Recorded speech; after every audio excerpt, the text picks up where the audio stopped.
Magandang araw ho sa inyong lahat mga kapatid. Ako po si JDB, ang inyong abang lingkod. Pag-usapan naman natin ngayon ang nangyari ho kanina rito kay Attorney Zulaika Lopez, no, na hindi ko maintindihan nga kung papaano nagkaroon ng kautusan na siya ay ililipat sa Women's Correctional doon ho sa Mandaluyong, doon sa lugar na sa piitan na pinagdalhan kay kay Cassandra Leong. Okay, so ito may alam ko, may kinalaman niyang desisyon na yan doon po kasi sa security breach na ginawa ni VP Sara kahapon. No, nag-overnight pa siya doon sa Kongreso. So para kasi ginagawa niya, balik-balik siya diyan, 'di ba? Tapos mamagdamagin niya ng pagsama. Samantalang hindi naman nga siya inaprubahan na makasama. 'Di ba? At isa pa, Lunes hearing. Tapos bukas may dadalaw namang staff. Ang pinayagang makasama niya ay kapamilya niya, kamag-anak niya, kung di nagkakamali, immediate member of the family. At saka ang tanong, hindi ho ba dapat ang makasama sa ganyang sitwasyon, mas masarap, yung iyong kapamilya, kung willing namang sumama? Diba? Bakit si VP Sara ang dapat nakasama? Bakit may kahilingang ganon si VP Sara? Ano to? Pagbabantay, baka kumanta? Diba? Wala ba siyang tiwala sa loyalty nito? Bang klase ito ho yung video. Ito yung dumating na sa St. Luke's. Ayan.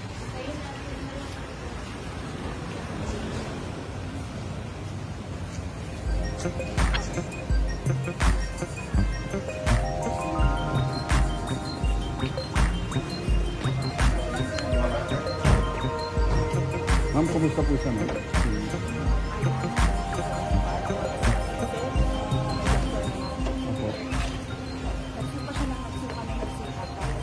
Suka na suka tapos nag-collapse. May condition po ba siya, ma'am? Yung ibig sabihin doon, tanong kasi may condition. Ibig sabihin meron po ba siyang underlying medical condition? Ibig sabihin, meron po ba siyang existing na sakit? Yun.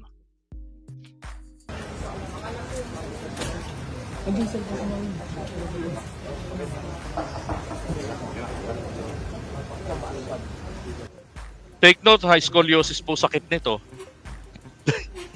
Scoliosis hindi po life-threatening.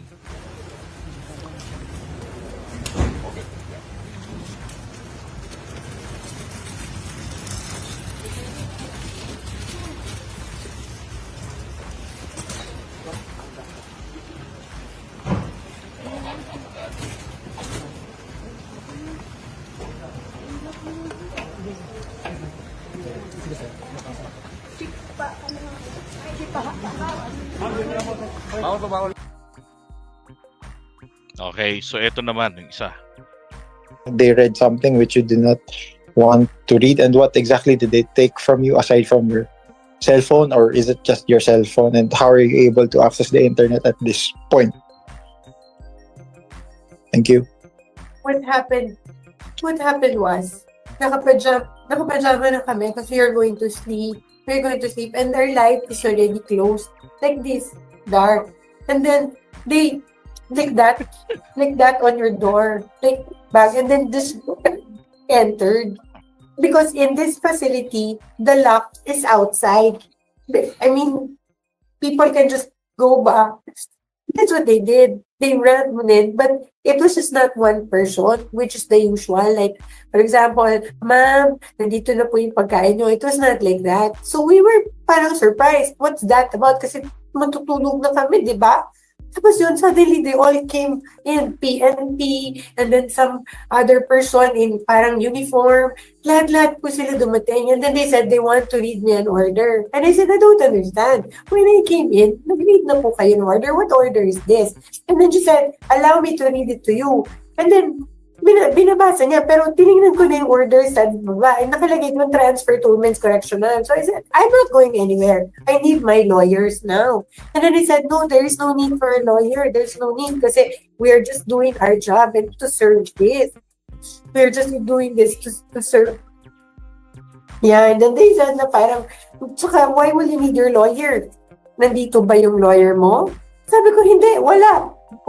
Gusto ko yung lawyer ko. Sabi niya, meron kaming lawyer, ito na lang ang lawyer mo. Parang, no, that is not my counsel of choice. Why would you impose that lawyer on me? I want my lawyer. Then he said, then I kept on saying to them that I have my rights as a detainee in this facility. Respect that. And then I told them to go out. But they said no. And then they started ganging up. Alam mo po yung feeling na, alam mo yun, mag-isa ka lang, tapos nakapajama ka, tapos yung mga tao lalapit na lang sa'yo. Parang hindi ko alam kung bigla ka na lang, alam mo yun, sakalin or barilin that thing in your head. They did that. And then he said, I stood up and said, I'm not leaving this room. I have my rights. And then I pushed them back and then I said, get out, get out.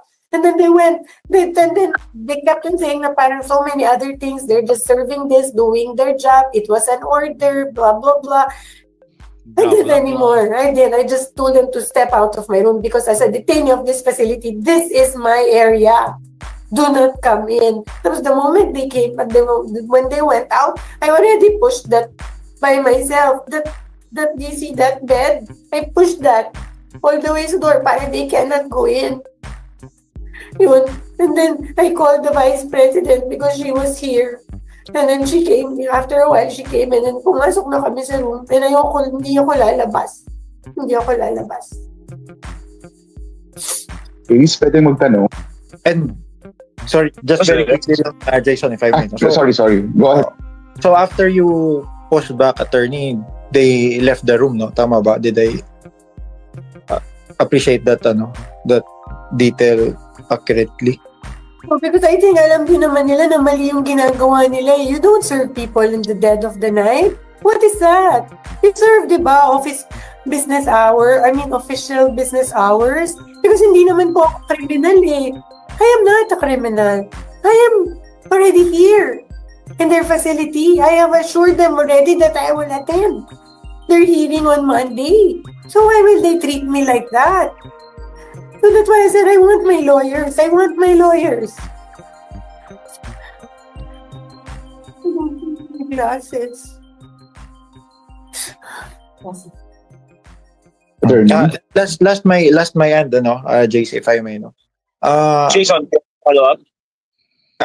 Attorney, just for our understanding, and just for appreciation also, for the record, what are exactly your job description, or what is your job, or what are the key things that you do as Chief of Staff of the Vice President? Ma'am, you're muted. I don't understand. Diba, kanina I said na parang when they issued that order of contempt, ang sabi nila sa akin was that you just file an MR, a motion for reconsideration. So minamadali namin yun kasi alam namin walang opisina ang House of Representatives pag Friday. Yon. So, nagkaroon ng violation nga dahil nga po sa ginawa ni VP Sara na pumunta doon, pinagbigyan, di ba? Gabi. Tapos hindi lumabas ng Kongreso. Ngayon, para hindi na maulit, and then, doon na dapat siya dadalhin sa Women's Correctional sa piitan ng mga kababaihan. Sa Mandaluyong. So, kasalanan ni Sara yan. Diba? Pero alam nyo, tingin ko to, drama na tong lahat ng to eh. Sinadya na to, planado na to. Tignan nyo ha, nag-iiyak yan, pero wala naman ako makita ng luha. Kanina ko pa yan tinitignan pa ulit-ulit. So, nung Wednesday ba ako? Wednesday, nag-file na kami agad. No Thursday, first thing. And I waited and waited for them parang to rule on my MR. But they never did. Tapos kanina, on a Friday, when there is no office, there is no business office at time in the House of Representatives, they issue an order transferring me. And then suddenly they serve it like in the middle of the night.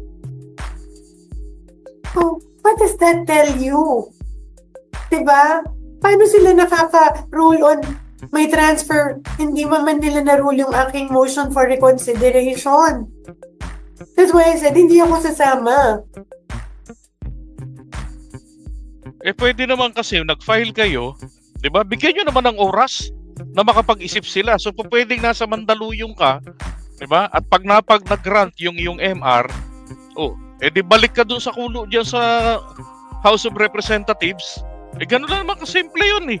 Pag hindi ka nag-grant, di forever ka dun. Hindi, mali ito. May rights ako. Oo, meron. May rights ako. Hindi, nilabag I'm nyo not kasi. going anywhere. They cannot just do that to people ba? We are just ordinary people working for the government.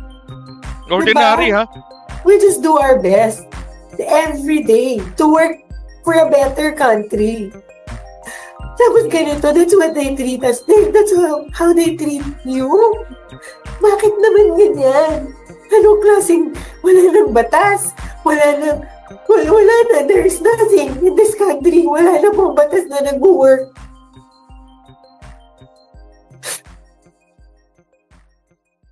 Diba? Gusto lang nila maawa yung mga tao sa kanila eh. Actually, totoo naman ho yun, yung talagang habol nila, maawa. Etong mga kasama nila, panay na nga panawagan sa mga tao na unang-una si Harry Roque. Sabi ni Harry Roque, ililipat na si Zulaika sa Women's Correctional, mga kababayan. Protect. pumunta na po tayo. Ang demonyong yun, paano makakapunta? Sabi nga ni VP Sara, mga kababayan, ito alam ko na. Alam ko na ho kung nasaan si Harry Roque. Chinika ni Sara kanina. Ang sabi ho ni Sara, si Harry Roque ay nasa abroad. Sinabi ni Sara yan kanina. Nasa abroad pala si Harry Roque. Anak ng putya. So, Ace, pwedeng magtanong?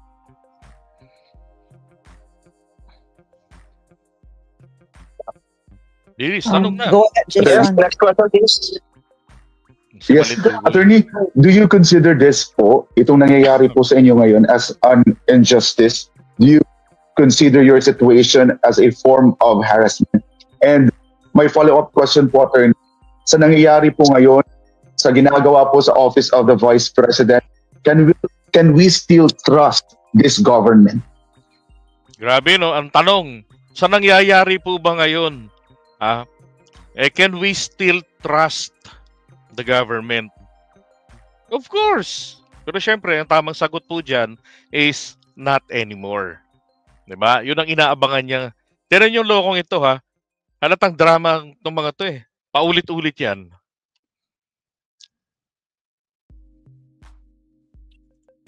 Hoy.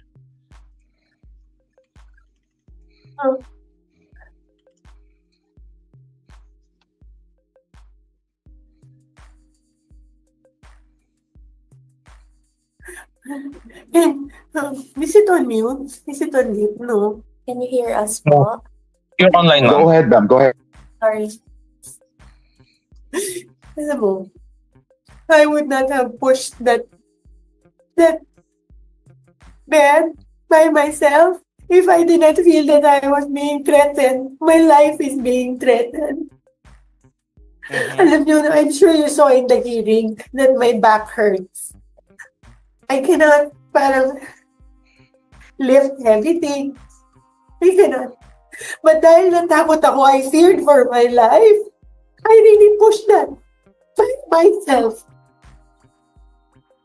Because hindi lang to harassment. So, alam niyo, kung genuine itong pagkatakot na naramdaman niya ho so alam mo na ngayon kung paano ang ginagawa ng anong klaseng katakutan ang dinudulot, 'di ba? Nung panahon ng war on drugs ni Duterte.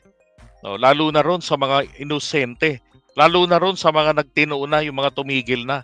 Na kaya lang dahil sa quota system, binubunot sila para itumba, kunwari ng laban. Oh, 'di ba? Kunwari kakausapin, tapos ilalayo ng konti, ayun na, tumba na. Oh, 'di ba? So naramdaman niya rin yung matakot. Oh, yung pumunta ron mga pulis Oh, diyan sa piitan niya. This is really a threat to my life.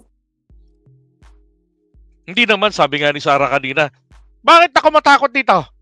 Nandito ako sa pinaka most secured facility ng bansa. Sa second highest. Kasi nandito lahat ng mga spoiled brat at bratinela. So, kaya pala gustong-gusto niya doon. So hindi ka dapat matakot, 'di ba? Kasi secured.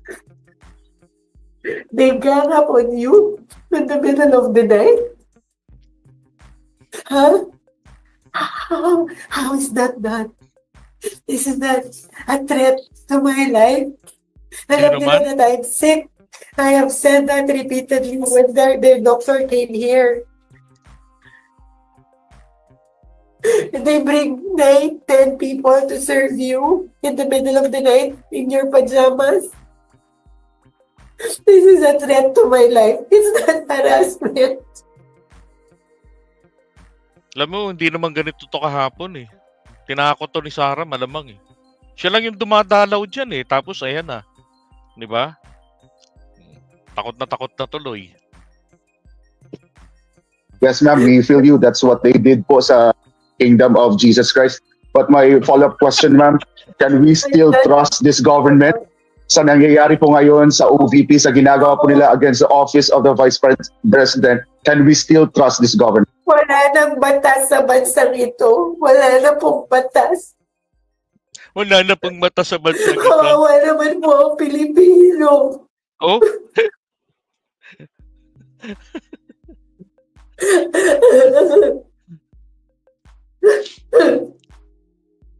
Ouch. Ayoko na. Masakit na ang likod ko. Ayoko na. Ayoko na. I hope pwede tayo magtanong, ano? Nag-message. Oh, yung demonyo. Wala na, ganyan na lang yan eh. Kasi yung susunod na yan, eh, ano na yan, makikita nyo na lang dyan, 1. Wala na camera. Nag-message ako, Mag-rest ka na. And then, Yan. nasaan na yung Dr. Nix?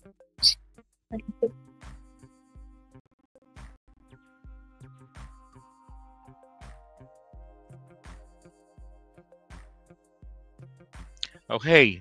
So, yun. Okay, nakita nyo na yung drama. Tapos, yun na nga ho. Ang nangyari, kanina, kita nyo yung sasakyan.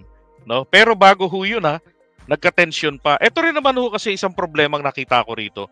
In fairness, merong detainee na matindi yung sakit na nararamdaman sa likod niya. Maaga pa, may dumating pong ambulance. May doktor. Pero bakit ayaw papasukin ng mga gwardiya ng Kongreso? Yun ang problema rin doon kanina. Ako, sa akin, issue yan. Pagka merong ganyan, regardless kung anong political color niyan, kapag may nararamdaman ng isang tao, dapat, di ba, ASAP, then ma-attention, makita siya ng isang doktor. Alam niyo ba, umabot pa ito ng nawalan, suka na siya ng suka? Kasi talagang grabe ng stress na inabot niya rin eh. Sakit ng likod, tapos hanggang sa suka na siya ng suka at nawalan ng malay. Ang tagal ho nun bago nakapasok yung doktor. Ang tagal. Natapos na yung, nauna kasi itong part na to bago yung pagmumura ni Sarah. Yun ang pangalawa. Natapos na yun, tapos nalaman na nila wala na tong, hindi na to responsive. Then, saka bumitaw na si Sarah sa live. Dahil nga naman miray mo, nagwawala na si Sarah, biglang kakaway-kaway itong si Maui, si Akla. Ayun, hopya ang ibinanat. Basag si Sarah. Kumbaga, panira ng trip. Eto naman ho. Hinarap naman ni Sarah kanina, nagka-tension pa. Hinarap niya, kinumpronta niya yung mga yung kapulisan kanina. Sarang mo! Sarang mo!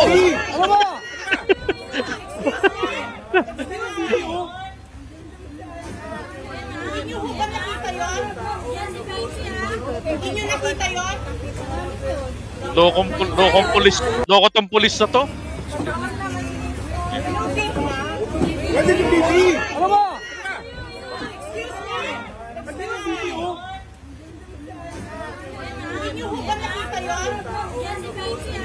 Hindi nyo nakita yun?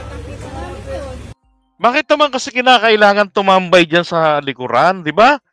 Ba't kinakailangan? Meron taong kailangang i-rush sa hospital. Yun rin ang mahirap sa mga politiko, eh. Di ba? Meron nga akong kilalang politiko po dyan sa Manila. O si Hani Lacuna. Umakyat ng ambulance. Bakit gagawin niya doon? Sa bagay, may background dito kasi dermatologist. Aba, maya-maya nung malapit ng isara, bumira ng layas. Nagpa-picture lang pala. Oh. Dapat pagka ganyan, pasok na yung pasyente. Kung sasama ka, pasok na rin, sampa na. Di ba? Hindi yung yung nakaharang pa eh. Tingnan mo.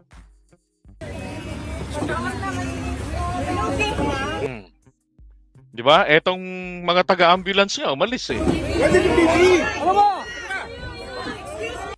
Di ba? Ito naman pulis. Diyos ko naman, nagmamadali.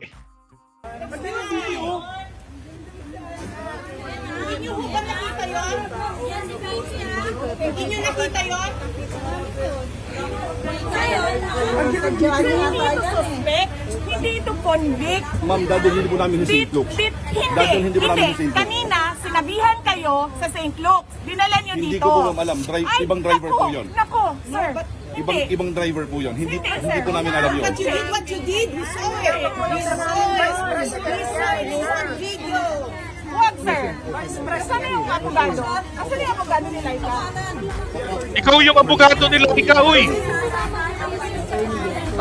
Yan. Kasi sir, diningi lang yan ng contempt. Sir, nung nanggaling kami ng Batasan, sinabi ko St. Luke's kami pupunta. Dito niyo kami sa veterans. Oo. Yun, una ko kasi dinala sila sa veterans. Kasi yun ang malapit-lapit dyan sa veterans. Anak ng baka. So what is that? At saka government hospital yan. Bring on to St. Luke's. Saan yan pupunta, sir? Nakita mo yung kondisyon niya? Paano tatakbo yan? Diyos ko ano lang naman yan. Scoliosis yan eh. Paano tatakbo yan? So sir, Sumunod kayo, sir. Sir, sumunod kayo ng lawful orders.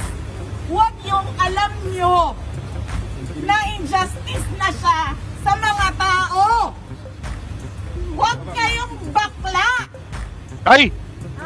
Nako, kung ako yung naka-uniform na sinabihan ng bakla, nako, sasabunutan ko yan.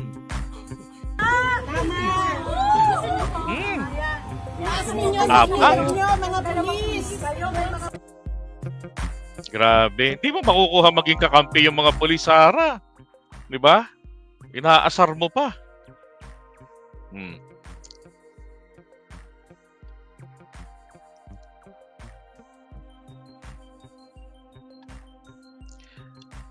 Teka, may papakita pa ako sa inyong video.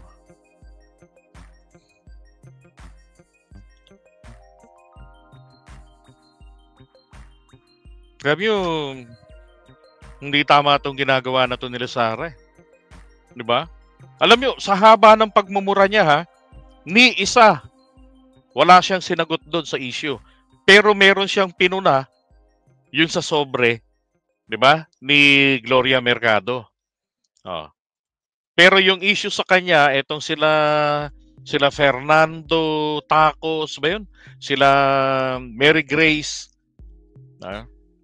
Yung mga yun, sina Uwishi, yung mga ganyan, wala sa AR, wala siyang binanggit ni isa. So, di sana sinabi niya, di ba? Dahil yung mga yan, malay ko dyan, di mo ako gumawa niyan. Di ba? Sana inulit na lang niya yung nakaraan niyang depensa na hindi naman lahat dumadaan pa yan sa akin. Pero diyan sa haba, inaasahan ko nga diyan sa haba ng ng pangyayari kanina, talagang tensyonado, masasabi niya yun, pero hindi eh. Ito yung isang video. Tingnan natin. 2022. Sara. We're just reading po the order. Opo. Nasa loob talaga siya no? Yes, ma'am. Opo. Yes, ma'am. Yes, ma'am. Opo, yes, ma'am. Yes, ma'am. Yes, ma'am. Ma'am, let us just comply because we are mandated to. Kaninang 11:30, ay kagabi ho ng 11:30 yan ha. Di mo naman si Sarah nasa loob. Grabe, no? Gusto sa kulungan. Pero ayaw sa mga hearing dumalo. And then, ma'am, opo, ibabasahin na po namin, ma'am, yung order na naka-arrest naman po. Ma'am, okay, ma'am. Ito, ma'am, tig-isa po ulit tayo. Yes, ma'am. Do I need my lawyers to be present? Hindi naman po, ma'am. Hindi naman po. I really This like time. my lawyers to be present, ma'am. Opo. Ma'am, hindi po muna ngayon. Kasi, ma'am. Who are you doon- transferring me now? Yes po, ma'am. No, I really want my lawyers to be present. Attorney, ang order ng committee ng House is Yes. to transfer you immediately. To call them. Ma'am, but we are ordered to I want my implement this lawyers to be immediately. present. Ma'am, please. Opo. So, Please ano po dito po? understand. Kasi ang ano sa Wala akong problema, sir. But I need my lawyers to be present. before we can Nicole? For the year, Okay, ito yung sinasabi niya kanina na na dumating yung para i-serve, binasa sa kanya. Kasi hinihingi niya yung abogado niya, kaya lang sabi sa kanya, not now, pero wala naman yung lawyer mo rito, 'di ba? Pero Sarah nandun eh. Oh, 'di ba? Tapos sabi, meron naman kaming dalang lawyer dito. Ngiyaw. Pero ako naman, ito lang this is something that I don't like sa nangyari. Bakit naman kasi this oras ng gabi o hating gabi, magta-transfer kayo? Papaanong saan nakakuha kayo ng paano nagkaroon po ng kabuuan na makapagdesisyon ang committee, 'di ba? Na mag-utos. Wala nga silang hearing, di nga sila tipon-tipon. Yung rin ang isang problema rito, abangan ko natin mamaya diyan ho sa balita sa Kongreso. Paanong nangyari? Paanong lumabas ito? Ito ba ay lumabas itong order na to na masyadong maaga pa? Kaya lang sobrang gabing-gabi na ng isinerve, di ba? Nakakuha tuloy ng pagkakataon to si Sarah para mag-inarte, para maisagawa yung kanilang plano. Na magtawag. Kasi yung video ho niya napakahaba. Nagtatawag nga itong mga aliporis nila. Si Sarah ho kasi hindi po pwede na magtawag ng people power. Okay, that's inciting to rebellion. Yung mga kasamahan niya, yun ang nagtatawag, kagaya nila MJ. Sila yung nagsasabi sa mga tao na pumunta na po tayo. Hintay nyo pa ba na mangyari ito sa atin? Yung mga ganon. Baka tayo naman na yung susunod. Ang layo naman ho nun. Ang layo nun, din man tayo tauhan ni Sarah. Di ba? At imposible naman na pakikialaman pa tayo ng Kongreso. Di ba? Ito naman ang pinag-uusapan dito yung may kinalaman po sa pera ng taong bayan na naipagkatiwala sa anyo ng confidential funds. Diyan po kay VP Sara, sa DepEd at saka sa Office of the Vice President. 'Di ba? Para maling-mali sila para ipanakot na mangyayari rin sa atin 'yan. Isinakripisyo ni VP Sara yung kanyang tauhan. Kung siya sumagot, kahit papiloso po siya na sumagot sa pagdepensa, ayos lang yun. Karakter naman niya masisira eh. Di ba? Pero hindi ho tama na yung tauhan mo na alam mo, limitado yung kanyang alam, limitado yung kanyang galaw, pero silang isinasalang mo para humarap doon. Natural, masasight in contempt yung mga yan. Di ba? Tingnan nyo ha, nakakalungkot nga eh. Maghapon, sumagot. Di ba? Sumagot sa mga tanong. Pero, yung kanyang previous action na sinunod niya ang iyong utos, doon na disgrasya. Doon na cite in contempt. Kung sinunod na lang po sana nila, di ba? Request, pagbigyan, di ba? Dalaw, okay, pwedeng may dalaw lagi. Pwedeng samahan ng immediate member of the family. Di ba? Ganun na lang sana eh. Tapos pinayagan na puntahan ha yung kanyang physician para sa kanyang scoliosis. Pinagulo lang ni Sarah. Yun ang problema. 'Di ba? Ay nako. Kaya lang ho, wala, bigo ho talaga sila. Bigo sila ngayon na makabuo ng people. Yeah, it is indeed a people power attempt. Yan, people power attempt yan. Kaya nga makita mo, yung mga post sila na paano kaya kung ang House of Representatives naman ang maging bagong EDSA? Wow. Ay maging venue raw ng people power. Sino ipi-people power nyo doon? 'Di ba? Sus Mariosep. Ay nako. Ito mga 15% na to, mga pasaway.